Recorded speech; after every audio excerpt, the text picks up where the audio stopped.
everyone, it's Lexi. In today's video I'm going to be sharing with you all the books that I ended up reading in the month of December. So this month I ended up reading 7 books, which was pretty good for me considering there was finals going on and all that stuff, but I figure I think it probably reading became my way to deal with all the stress, so I ended up reading quite a lot. So let's go into it. So the first book that I ended up reading this month was The Lake House by Kate Morton, and this is one that I started in November and finished in December, and it's about a girl who kind of got in trouble with she's a detective in London, and she kind of got in trouble, so her boss kind of makes her take like a couple weeks off, so she goes and visit her grandfather who lives in Cornwall, I think it is, yeah, Cornwall. And when she's there, she kind of discovers this house that's been abandoned, like this mansion. It's called the Lake House, and it's been abandoned, and she kind of uncovers a story that was there about the son during the 1920s who disappeared from its crib during one of the big parties, and she's determined to figure out what happened to it, even though it hasn't been solved in like 70 years. So she also, this story revolves around the detective trying to figure out, and also flashes back to the past following one of the sisters named Alice and all that stuff. So it kind of goes back and forth in time. And I really liked it. I didn't guess what was going on at all. I was completely surprised about what actually happened and the ending. It was really good actually. The way this book is written, it's not so much dialogue, it's more just paragraph after paragraph, and there was a lot of background information, so that it got the story doesn't really pick up until you're 300 pages in, I would say. So there's a lot of background into it, which I think was a con. I felt like some of the stuff wasn't really necessary, but overall I really enjoyed it. I gave it a 4 out of 5 stars. Definitely really good read if you're into mysteries and kind of going parallel storylines and going back in time and all that. So yeah, this is a good book if you're looking for something you want to check out. So this next book was one that I was really excited. It came out at the end of November, and I read it in one sitting, which I was really surprised about, and it's Talking as Fast as I Can by Lauren Graham, and this is her memoir of everything from beginning of Gilmore Girls to the revival, and I really like this. Like I said, I read it in one sitting.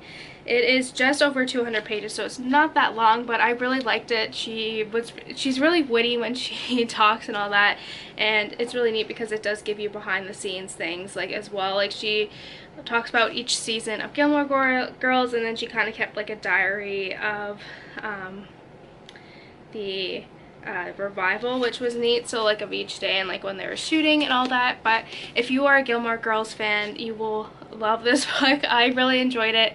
I obviously read it in one sitting, which is something that I never really do, but yeah, I gave this a 5 out of 5 stars. I really enjoyed it, and yeah, it was just really good. So next I also read The Fate of the Tearling, which is the last book in the Fate of the Tearling trilogy by Erika Johansen, and I really like this trilogy. Basically, for those of you who don't know, it follows a girl named Kelsey who on her 19th birthday she is kind of sent back to her kingdom because she was sent away because there kind of was a lot of political uprising, and when she's there she kind of gets this necklace that's been in her family, and she realized that she has a lot of powers, and it's a very politically based book. And what's neat about this is that it takes place in the future, but it's a regressed society, so they don't use any technology or any of that. And Kelsey is a very strong female character. She's definitely one of my favorites, so I was really excited for this to come out. This was probably my favorite of the whole trilogy.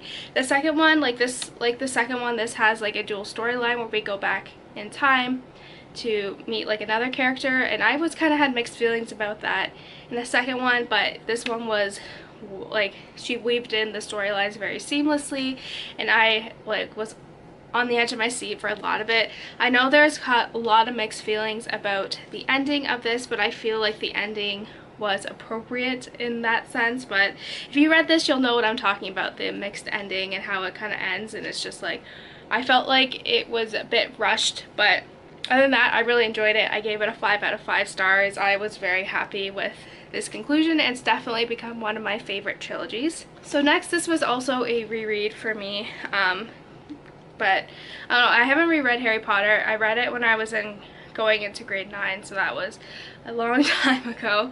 But yeah, so I decided to pick up the illustrated edition of Harry Potter and the Chamber of Secrets. I felt this was a good Christmassy book to read, and the Chamber of Secrets is my least favorite out of all of the ones, so I don't know, it's not my favorite of the storylines, but the illustrations in here, like, I'll show you Dobby. It's like so cute. But yeah, like here is Dobby. Like, they do such a good job with this, and I don't really like spiders, so I kind of had to like skip past like the parts where they show like Aragog and all that. But yeah, not my favorite of the Harry Potters, but the illustrations in here are awesome, and I gave it a 4 out of 5 stars. So this was also another book that came out at the end of November, and I was really excited to pick it up because this author wrote the Lunar Chronicles, which is one of my favorite series, and this is like her new standalone one, and it's Heartless by Marissa Meyer, and this is a prequel to Alice in Wonderland, and it follows the Red Queen before she became the Red Queen. And I'm not really that familiar with Alice in Wonderland. I know there were people talked about there's hints of other characters that are in future ones, and so I didn't really get a lot of that, but I don't know, I really liked it. I didn't get some of the things that were referring to Alice in Wonderland later on, but I really liked it, just kind of showing her progression into how she becomes like the Red Queen and offer for her head. I really like this. This is a really good standalone, and she does such a good job with retellings. So yeah, I was really happy about this one and just how it ended. Like, oh, some parts were a little confusing, I will say, because I'm not familiar with Alice in Wonderland, but I really like this. So if you are a fan of retellings, like fairy tale retellings, this will be perfect. I gave this a 5 out of 5 stars. It was really good. So this was a book that I decided to pick up because I saw that was going to be a movie that was to be released in 2017 starring Tom Hanks and Emma Watson, and those two are like my favorite like actors. So I decided to pick up the book, and it is The Circle by Dave Eggers. It basically follows a girl named May who ends up getting this job at this really powerful company. It's kind of like a mix between Google and Amazon in terms of like their spread, and they have a goal of making everyone transparent. So essentially you wear like a clock, or not a clock, a camera around your neck, and it kind of, well, so like everything, every part of your life is documented and all this stuff, and May ends up being one of the, and they especially want to do this within the government as well, so she ends up being one of the chosen few to actually go transparent, and it kind of shows her progression of her being entered into the company and her transparency going like into that. And if you saw my review of this, I'll link it down below, but I did not really like this at all. I felt May was very weak character and very naive, and I don't know, she cared more about likes and what people thought about her compared to how like this was affecting her life. She didn't really care how this was affecting her parents and the relationship and with her friends and all that. So it was like, I'm interested to see how, like, if they're changing everything, because I did watch the trailer and it looks a little bit different than the book. So if they're changing kind of Emma Watson's character a little bit, because Emma Watson always plays like the strong lead and May is not that. So I would have to give this 2 out of 5 stars. The book, it's split into 3 books. The first book is like 300 pages. The second one's a little bit under 200, and then the third one's like 2.5 pages. But there's no chapters in between, so it's literally just this long thing. And I think the book could have started at the second book, like the second book in it, with some background, because the first like 300 pages I felt were really not really relevant. And yeah, so if you are kind of interested in this, I'd maybe skip out on reading the book. It was not really worth my time, and I was quite disappointed, but I'm still probably interested to see how they go about doing the movie, if they changed anything. So yeah. And lastly, the next book that I ended up reading in December was Scrappy Little Nobody by Anna Kendrick, and this is like her memoir that was released sometime in November.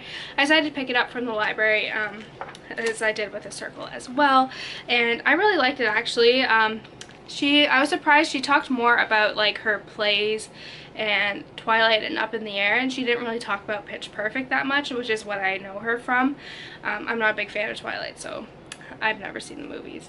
But yeah, she talked more about that, but she's really funny and she's very open and very witty, and so there's a lot of parts in this book where I'd laugh and all that. And she talks about how she's a very private person, but here she gets really personal. She talks about her anxiety and just her problems with kind of the fame and all that stuff. So if you're a fan of Anna Kendrick and just like this is a really good I guess, memoir, I guess you can put it. It's really witty, and there's a lot of neat little tidbits in here as well. But I think you'll really like this. I gave it a 4 out of 5 stars. It was really good.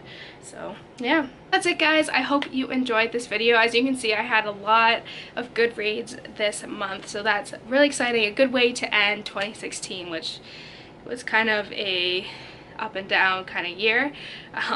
Yeah, so yeah, thank you so much for watching today's video, guys. Let me know in the comments below if you've read some of these books and what you thought about them. And yeah, thank you so much for watching, and I will be seeing you guys soon. Bye, guys.